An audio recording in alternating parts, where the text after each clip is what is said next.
संसद करें अच्छी बात है, पर उस भीम संसद में ये भी बताएं कि बिहार में जो दलितों पर अत्याचार हो रहा है, क्या इस संसद में इस बात का जवाब है जनता दल यूनाइटेड के नेताओं के पास?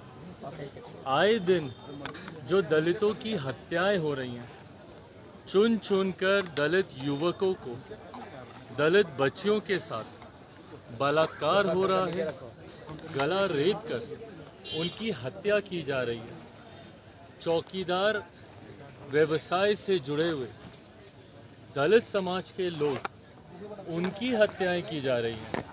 तो जब आप दलित संसद करते हैं, भीम संसद जब आप आयोजित कर रहे हैं, क्या इन बातों का जवाब है जनता दल यूनाइटेड के नेताओं के पास? जब आप प्रमोशन में रिजर्वेशन रोक देते हैं, बाकी सारे वर्गों का प्रमोशन आप करते हैं, पर आप दलित समाज से आने वाले लोगों का जब आप रिजर्वेशन, प्रमोशन में रिजर्वेशन को रोक देते हैं, क्या इसका जवाब है? भीम संसद सिर्फ दिखाने के लिए, और हकीकत में पिछले 18-19 साल से जब से मुख्यमंत्री नीतीश कुमार जी की सरकार है, कौन नहीं जानता भैया, दलित विरोधी सोच मुख्यमंत्री नीतीश कुमार जी की रही।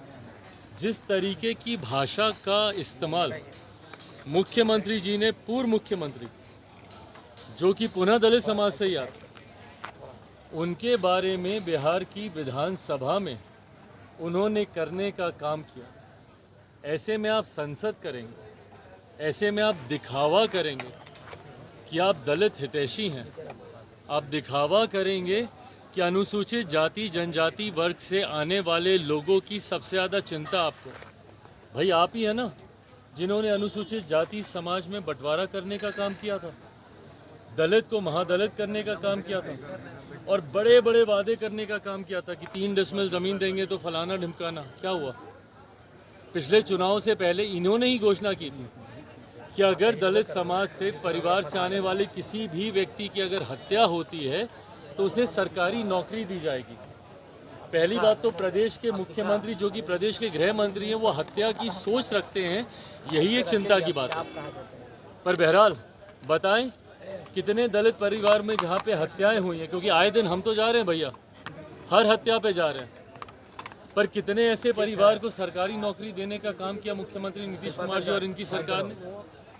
तो जब आप भीम संसद कर रहे हैं तो कृपा करके इस भीम संसद में अनुसूचित जाति जनजाति में जितने अत्याचार हुए हैं उसका भी ब्यौरा यहाँ पे देने का काम ये सरकार करे, और जो खुद इस पार्टी के सर्वोच्च नेता की दलित विरोधी सोच है उसका भी जिक्र इस भीम संसद में होना चाहिए। विशेष कैबिनेट से भी प्रस्ताव पारित कर अब केंद्र को भेजा जा रहा है, आप सहमत हैं क्या? भाई मैं पूरी तरीके से सहमत हूँ, पर ये चुनाव के वक्त जब मेरे मुख्यमंत्री को विशेष राज्य के दर्जे की मांग याद आती है, आप लोग बताइए ना 2017 से लेकर 2022 तक कितनी बार इन्होंने जिक्र किया विशेष राज्य के दर्जे का। सारे इंटरव्यूज़ आप लोग के पास ही होंगे उस दौरान। वो एक ऐसा दौर था जो मुझे लगता है लंबे समय के बाद बिहार की विडंबना रही है कि हमेशा विरोधाभास की सरकारें रही हैं, केंद्र में कोई और, राज्य में कोई और इसीलिए कभी भी विशेष राज्य के दर्जे की मांग को पूरा नहीं किया जा सका। जब बिहार में एनडीए की सरकार थी तो केंद्र में यूपीए की सरकार होती थी, जब केंद्र में यूपीए की सरकार थी तो जब केंद्र में एनडीए की सरकार तो बिहार में महागठबंधन की सरकार। पर 2017 से 2022 का एक ऐसा दौर था जिसे हमारे प्रधानमंत्री जी डबल इंजन की सरकार कहते हैं।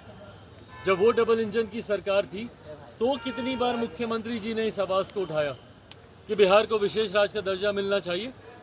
क्यों नहीं गए उस वक्त मुख्यमंत्री जी हमारे प्रधानमंत्री के पास? क्यों नहीं इन्होंने केंद्र में उस वक्त इस मांग को रखा? क्यों नहीं उस वक्त कैबिनेट से पारित कराया?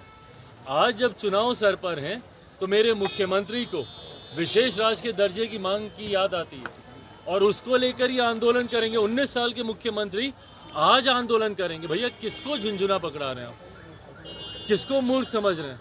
बिहार की जनता को मूर्ख समझ रहे हैं क्या? आज 19 साल के बाद आपको याद आ रहा है कि बिहार को विशेष राज्य के दर्जे की मांग की जरूरत है? और इन 19 सालों में आपने क्या किया भैया?